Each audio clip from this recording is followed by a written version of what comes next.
Her tire blew. Stranded in the dark, Victoria Hayes was about to call for help until a handsome black cop stepped out of the flashing lights behind her. She had no idea that moment would change everything. Victoria Hayes was the kind of woman people noticed twice, first for the way she carried a room, then for the way the room seemed to rearrange itself around her. At 28, she was the youngest CEO Hayes Cyber Systems had ever installed on the top floor, and the thick, curvy silhouette that the society pages tried politely to euphemize was, to those who actually met her, simply presence. Lush, poised, unapologetically feminine. From her corner office, the desert skyline burned gold every morning, but Victoria rarely paused to admire it. Screens waited, forecasts waited, a world built by her father waited to see what she would do next. Her assistant, Jess, slipped in with a tap on the glass wall. Board packets loaded. You've got Caldwell's staffer on hold and a reminder for tonight's gala. Victoria signed 2 letters, deleted a third, and nodded. The gala. The word itself felt like a choreographed smile. Fundraising season meant staged laughter and carefully warmed hands, a circuit of rooms where politics pretended to be philanthropy and everyone measured sincerity in billable hours. On days like this, success felt like architecture, beautiful, cold and heavy. The call came through with the practiced crispness of her mother's voice before the staffer even connected. Darling, you'll wear the navy. Have the pearls restringed. The clasp felt loose at the last dinner. And don't linger with the tech crowd. Caldwell wants to be seen discussing national security with you, not apps. Eleanor Hayes had a talent for turning endearments into orders. Victoria pressed the phone between ear and shoulder, watching the desert light slide down the glass towers to street level. Mother, we're not decorating a tree, she said gently. We're attending a fundraiser. Which funds access? Eleanor replied. Wear the navy. After they hung up, Victoria rested her palm on the conference table her father had selected, quarter-sawn oak so heavy it defied gravity. When he died, the building had felt like a cathedral and an engine at once. Everyone told her she was brilliant. She knew she was diligent. What she couldn't say out loud, even to Jess, was that diligence didn't quiet the ache. She lived at a velocity that erased softness. The tabloids called her the Ice Queen. They never saw her curled on her couch after midnight, reading about community clinics and neighborhood fiber lines and school security grants, searching for ways technology might hold people together instead of making them easier to sort. That evening, the ballroom at the Arcadia Club glittered in a warm haze of chandeliers and posture. Victoria's navy dress skimmed her curves with tailored authority. Her grandmother's pearls glowed at her throat like heirloom moonlight. Donors clustered in circles that never quite overlapped, trading euphemisms and influence. A retired general cornered her near the silent auction and complained about lowered standards, with the kind of smile that asked for her agreement. Trust requires discernment, he said, as if bias were a virtue. Victoria arranged her face into neutral alertness and let the moment pass like a cloud over the sun. Eleanor drifted to her side, perfect hair, perfect timing. Senator Caldwell will want to discuss your federal contracts, and Bradford Mercer will escort you to dinner. He's just finished at Wharton. The Mercers are beyond reproach. Beyond reproach, Victoria translated, meant all the doors open for them before they asked. I'm not interviewing, she said quietly. Her mother's smile didn't move, but something steeled behind it. You're being seen, Eleanor replied, and being seen is a kind of transaction. Appearances protect what matters. What matters? To her mother, that meant continuity, of contracts, of alliances, of surnames. To Victoria, lately, it meant things she couldn't name without tearing something fragile. She excused herself to the terrace where the night air held a hint of citrus and distant music. The city spread out beyond the manicured hedges, neighborhoods, classrooms, laundromats, places where people argued over bills at kitchen tables. Out here she could almost hear her father's laugh, weathered and kind. He'd taught her to look people in the eye, to shake hands like a promise. Power is a tool, V, he used to say. If it can't fix something real for someone real, it's just costume. Inside, the auctioneer's voice rose on a practiced crescendo. She tasted the old ache again, the one that success didn't soothe. By the time the dessert forks chimed against porcelain, Victoria had performed every ritual assigned to her. She laughed at 2 jokes, dodged 1 proposal, promised 3 follow-ups she dreaded, and posed for photos that would look like triumph when printed. At 11, she refused the car and the company of Bradford's Ernest Chin.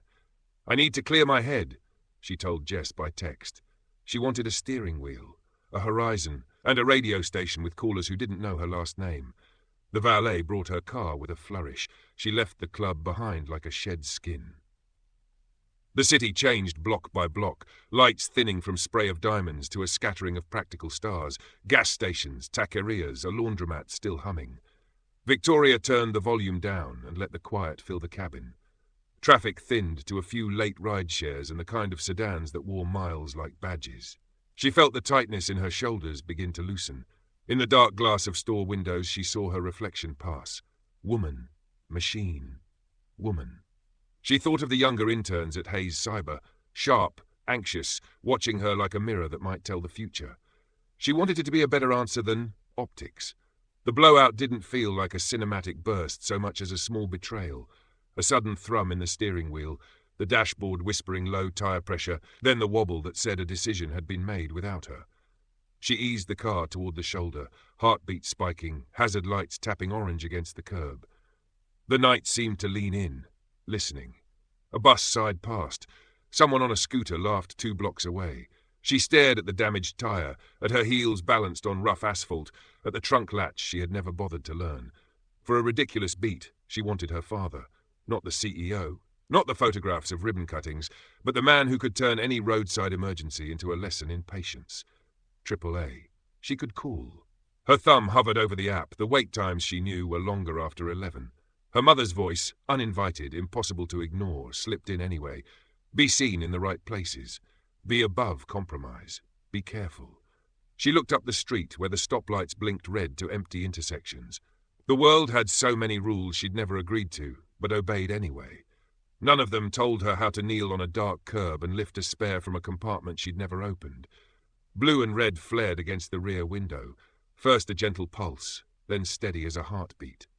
A patrol cruiser rolled in behind her and settled with the grace of practiced caution, its lights painting the lane in warning. Victoria felt the 2-note chord of relief and apprehension strike at once. Authority, help, scrutiny, help. She swallowed, smoothed a palm over her dress, and told herself to breathe. The driver's door opened. A tall silhouette unfolded, broad shoulders, easy balance, the kind of stride that said muscle knew how to be gentle. He walked toward her car with his hands visible, the beam from his shoulder mic glancing off the chrome. Victoria straightened on instinct, then caught herself and exhaled. Later, she'd try to explain what she felt in that tiny pause between the cruiser's door closing and his voice reaching her. How the city's noise seemed to drop into a bowl. How her pulse settled as if something had just decided to be kind. For now, she only knew that the night had rearranged itself, and she stood at the hinge. The officer stopped a few steps from the rear bumper and angled his body toward the street, one hand lifted in a relaxed greeting, the other near his belt but not on it. "Evening. You doing okay?" His voice was steady, an instrument tuned a half step lower than the city's noise. Up close, the light played over a face that held both alertness and patience. "Hazards are good," he added, nodding at the blinking amber. "Mind if I come closer?" "Please," Victoria said, surprised by the rush of relief that followed the word. "I hit something." The car started to pull. He crouched by the wheel well, ran practiced fingers over rubber that had split like a black grin, then stood and met her eyes. "That's a full-on blowout. We can get you rolling again." He glanced up and down the corridor of road, calculating. "How long have you been here?" 10 minutes. She felt foolish saying it, as if 10 minutes should be trivial for a woman who moved budgets measured in millions. "I was about to call for roadside assistance, but it's late, ma'am. There'll be a while and this stretch gets quiet, which isn't always a good thing." He tipped his head toward the trunk. "You've got a spare and a jack under the floor panel. If you're comfortable, I'll swap it. If you'd rather wait inside with the doors locked, I'll handle it and wave you when it's safe." She could have accepted that arrangement, the distance, the glass, the assurance. But the night felt newly honest, and the man in front of her felt like someone who treated strangers as neighbors by default. "I'll stay," she said, "and I'm Victoria." The last name hovered at the back of her tongue like a brand she wasn't sure belonged in this conversation. "Officer Marcus Reed," he replied, more out of habit than vanity. Then, as if reading her, he added with a half smile, "Marcus is fine for tire duty. Park, brake on. I'll put the cruiser behind you a little tighter so the lane sees us." The choreography began. He set reflective triangles where the light would catch them early. He popped her trunk, lifted the floor, and revealed the neat geometry of tools she had never touched. The jack found its point under the frame with the certainty of someone who had learned the angles by repetition rather than diagrams. "If you want to help," he said without looking up, "flashlight from your phone, hold it low, bounce it off the ground, the glare's kinder that way." She knelt, hem brushing the asphalt, and did exactly as he asked. The beam skated like water along the street, catching dust motes no ballroom would tolerate. "You've done this before," she said, and winced at how obvious it sounded. "Grew up turning wrenches," he answered, loosening the lug nuts in the deliberate star pattern that was muscle memory. "My old man runs a little shop off 23rd. Summers were sweat, radio, and bolts flying across concrete. I used to think the sound of an impact wrench was a kind of music." He set the damaged tire aside and grinned down at it. "This one doesn't even deserve a slow dance." A laugh escaped her, small, surprised, clean. The laugh of the woman she sometimes imagined she might have been if no one had hired photographers to decide who she was.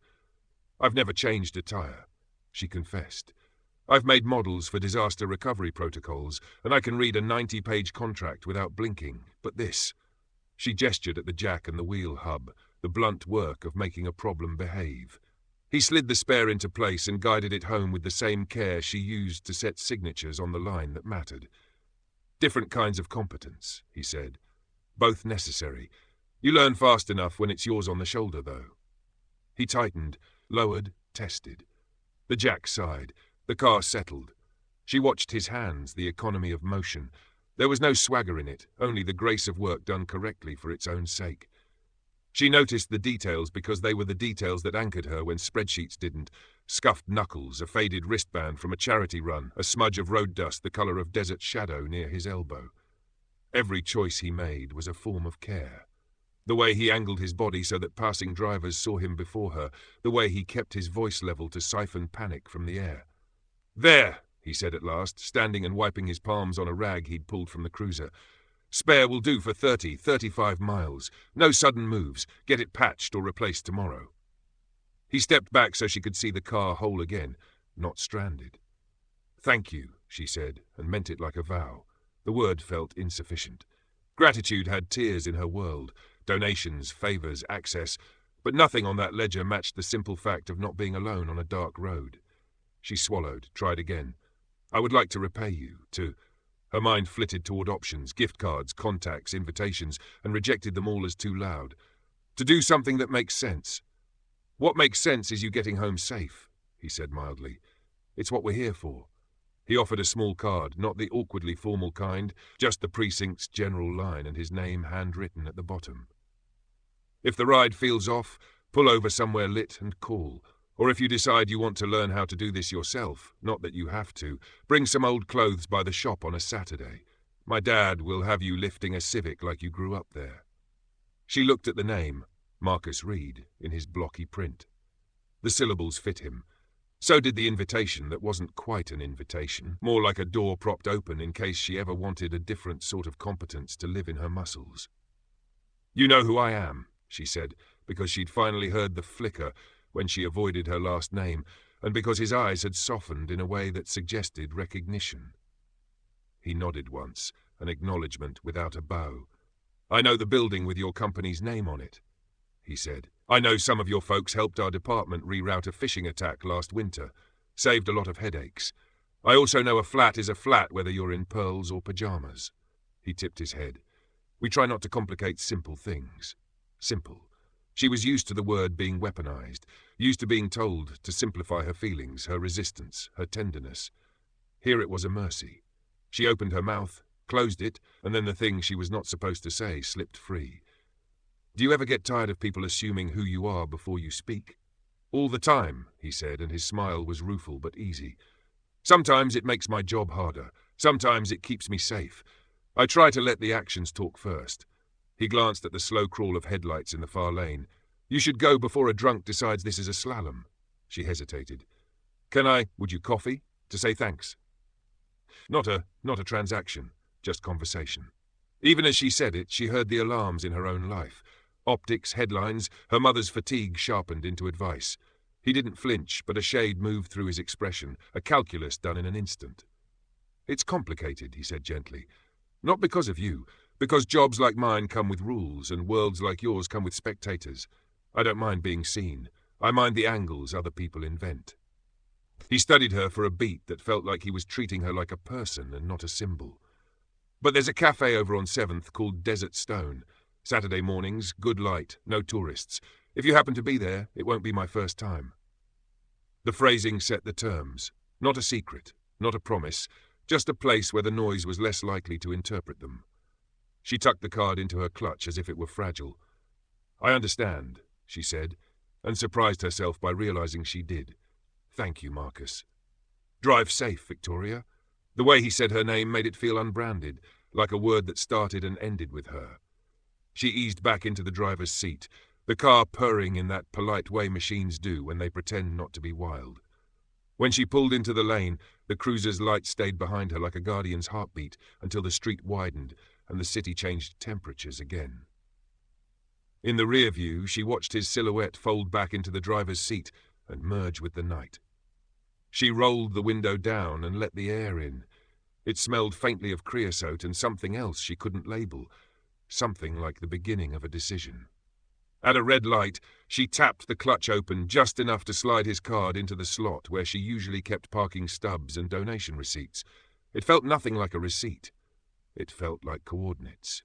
She caught her reflection in the glass, pearls slightly off-center, hair loosened by humidity, a woman who looked a fraction less arranged, and she smiled, small and incredulous, the way people smile when they've been reminded that kindness can be skillful and skill can be kind.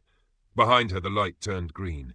Ahead, the map rerouted to a home she had not yet learned how to describe. Victoria woke the next morning with the faintest ache in her shoulders, a reminder of leaning awkwardly on the curb as Marcus had worked under her car.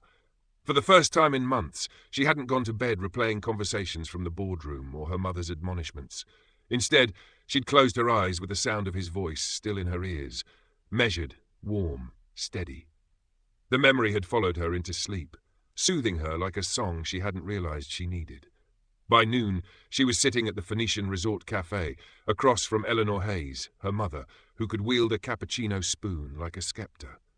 Eleanor had a way of drawing attention without trying. Silver hair in an impeccable chignon, pearls that caught the light just so, a posture that demanded obedience even from the servers.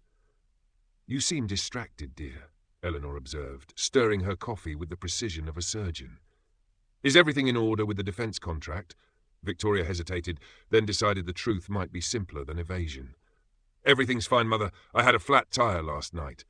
Her mother's hand froze mid-stir. "Where?" "Central Avenue." Eleanor's face pinched. "At that hour? In that neighborhood? Victoria, that's reckless. Why didn't you call security?" "I didn't need to. A police officer stopped and helped me."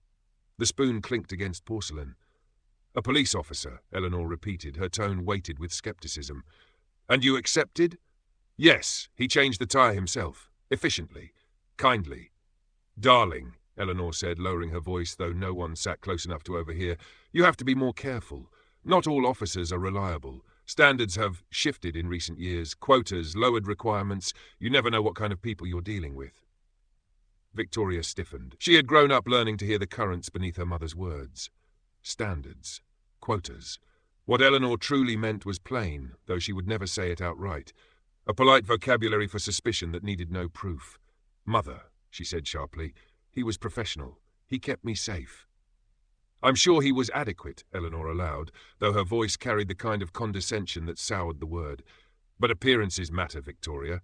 Imagine someone in our circle driving by and seeing you alone with a patrol officer on Central Avenue.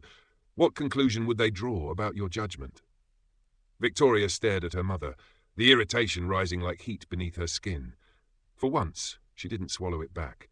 "The conclusion they should draw is that kindness exists outside the walls of our clubs." Eleanor's eyes sharpened. "You sound defensive." "Because you're wrong," Victoria snapped, then immediately regretted the harshness. But she didn't retract it. She let the silence settle like a stone between them. That afternoon, back at her office, the unease refused to leave her. She thought about Marcus's steady hands, his easy grin, the way he had treated her not as a CEO or an heiress, but as a woman stranded in need of help. He hadn't asked her name until she offered it. He hadn't angled for favors.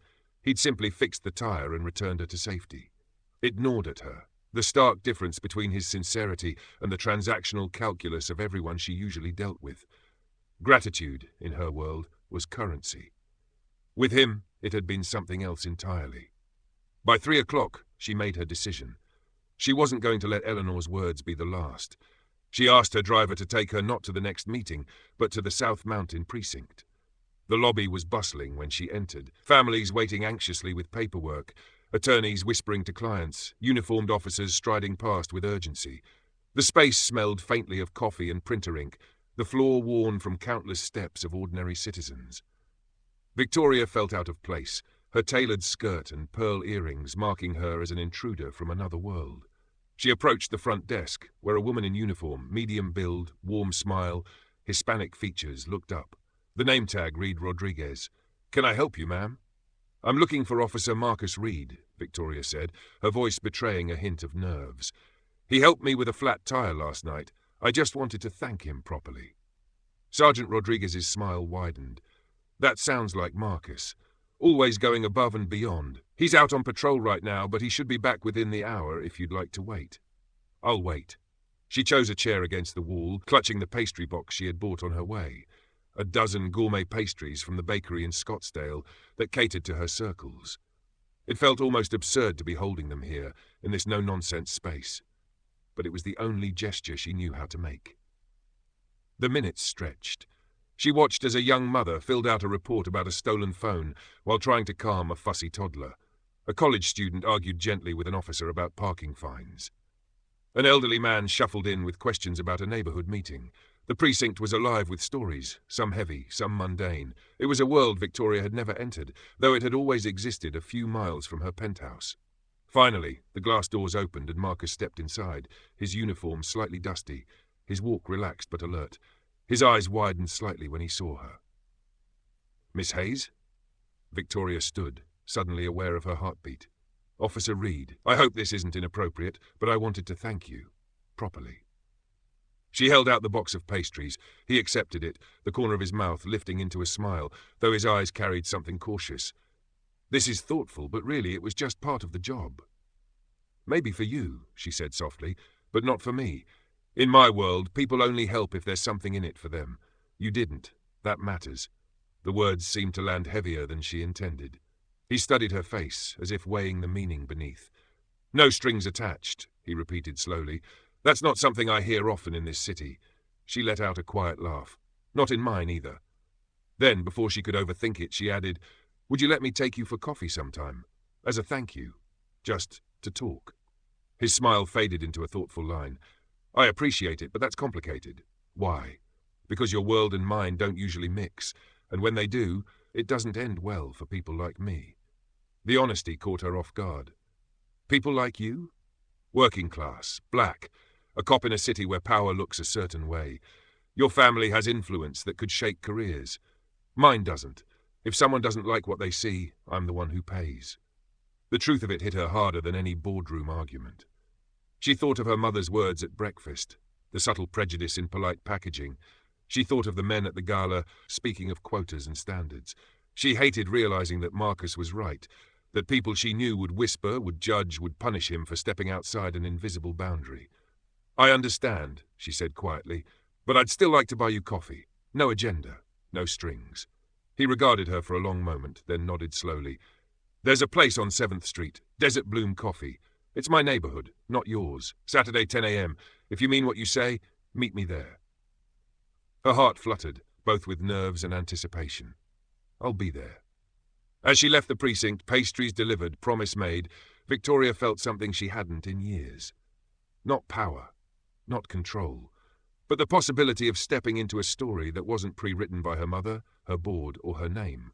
It was terrifying and exhilarating. Saturday morning found Victoria Hayes standing outside Desert Bloom Coffee, her reflection caught in the wide front windows. She had dressed differently than usual. Jeans, a soft cream blouse, flats instead of heels. Still, she felt overdressed, too polished for the easy rhythm she could already sense inside. The cafe was alive with chatter, the air humming with the aroma of roasted beans and the sweetness of fresh pastries. Local art lined the walls, murals of desert flowers, portraits of families, collages of Phoenix's neighborhoods. She hesitated, clutching her purse as though it were a shield. The people inside looked comfortable here. College students with laptops, families with kids tugging at their sleeves, couples laughing across mugs of steaming coffee. This was not the Scottsdale Country Club, and it was not her marble and glass office tower. It was his world. The door opened before she could lose her nerve. Marcus stepped out, dressed casually in jeans and a faded ASU Sun Devils t-shirt. Without the uniform, he looked different. Softer, younger somehow, but still carrying the quiet authority she'd noticed on the roadside. He smiled when he saw her, and it wasn't the professional smile of a cop diffusing tension. It was warmer, unguarded. "You actually came," he said. "Did you think I wouldn't? I thought you'd realize it was a bad idea and change your mind." She shook her head, managing a small smile. "I've had enough of other people deciding what's a good idea for me." That made him chuckle. "Fair enough. Come on in." Inside, he guided her to a booth near the window. The tabletop was scuffed from years of elbows and coffee rings, but the view looked out onto the street, where kids on bikes zipped by and a food truck set up across the way. He went to the counter to order. Black coffee for him, chai latte for her, a slice of cinnamon bread between them. When he returned, she found herself studying him, as though she hadn't really seen him before. Without the badge and the cruiser, he was simply Marcus, broad-shouldered, relaxed, his movements unhurried. He leaned back in the booth, his long fingers curled around the mug. "So," he said, "why did you come?" The question startled her. "To thank you properly. And because I wanted to know more about you." His brow furrowed slightly. "That's unusual for someone in your position." "My position?" she asked. He gestured vaguely. "CEO, heiress, the circles you move in. Most people in your world don't stop to notice ours. Or if they do, it's charity, not conversation." She lowered her gaze to her latte, tracing the rim with her fingertip. "You're right. My life has been about transactions, favors, deals, appearances. Even gratitude comes with strings. That night, you didn't ask for anything. You just helped. I don't know how to explain what that meant." He was quiet for a moment, then nodded. "Sometimes kindness is just the right thing to do. My parents taught me that. You don't wait for someone to earn it. You give it because it might be all they get that day." She looked up, meeting his eyes. "That's beautiful." He shifted in his seat as though unused to compliments. "It's practical too, builds community. If I help you today, maybe you'll help someone else tomorrow. That's how neighborhoods survive." They fell into a rhythm then, talking about everything but the obvious gap between them. He told her about his 2 daughters, 9 and 11, who loved drawing chalk murals on their apartment sidewalk, and begged him to take them to Diamondbacks games. He spoke about coaching a youth program on weekends, teaching kids how to box not so they could fight, but so they could learn discipline and confidence. Victoria listened, captivated. This was a man whose life was woven from acts of service, not contracts or networking dinners. His joys were simple, but they rang with authenticity. She realized how little she knew of that kind of life. One lived in connection rather than performance. When it was her turn, she found herself opening up in ways she never had before. She told him about inheriting her father's company, how it felt less like triumph and more like being chained to a legacy she hadn't chosen. She admitted how suffocating the social expectations were, the constant pressure from her mother to marry the right man, to maintain appearances, to keep the family name polished and powerful. "I go to these events," she said, "and everyone talks about values, tradition, responsibility. But what they really mean is keeping things the way they've always been, keeping power in the same hands. I don't even know if I believe in what I represent anymore." Marcus leaned forward, his eyes steady. "So what do you believe in?" The question hung between them like a dare. Victoria swallowed. "I don't know yet, but I think it's closer to what you said, kindness without strings, building community, not just protecting what we have, but sharing it." A slow smile spread across his face. "That sounds like a start." They kept talking. 2 hours slipped past as easily as minutes. The cafe around them shifted. Families left, students arrived, a guitarist began strumming softly in the corner. But inside their booth, it felt like the world had shrunk to 2 people, daring to be honest. There were moments when their eyes lingered longer than necessary, when silence hummed with unspoken things. Victoria noticed the curve of his mouth when he laughed, the way his gaze softened when he listened. Marcus noticed how she leaned in when she spoke. Her blue eyes bright, not with polished confidence, but with something rawer, more vulnerable. And yet beneath it all, tension simmered. They both knew what this was. Not just coffee, not just gratitude. It was a meeting of worlds that had been taught to stay separate. When at last they stood to leave, the sun was high, the cafe busier. On the sidewalk she hesitated. "Thank you for this," she said softly. He gave a small nod. "I wasn't sure you'd belong here, but you sat, you listened. That means something." She smiled, though her heart thudded with nerves. "I'd like to see you again." His expression turned cautious, but not cold. "It won't be easy. People notice, and people talk." "I don't care," she said more fiercely than she expected. "Let them." For a long moment he studied her, searching, perhaps, for any sign of insincerity. Finding none, he let out a breath that sounded almost like surrender. "All right, but on my terms. Slow, honest. No pretending this is simple." Her lips curved into a smile that reached her eyes. "I wouldn't want it any other way." As they parted, she to her Tesla, he to his beat-up Ford parked around the corner, Victoria felt the weight of her world pressing down again. She knew what her mother would say if she ever found out. She knew what whispers would ripple through Phoenix's elite, but she also knew that something fundamental had shifted. For the first time in years, she wasn't thinking about appearances, contracts, or politics. She was thinking about Marcus Reed. And for the first time, possibility felt more powerful than fear. The following week, Victoria tried to slip back into her old rhythm. Mornings stacked with board meetings, afternoons tangled in calls with government contractors, evenings punctuated by dinners where every smile was a calculation.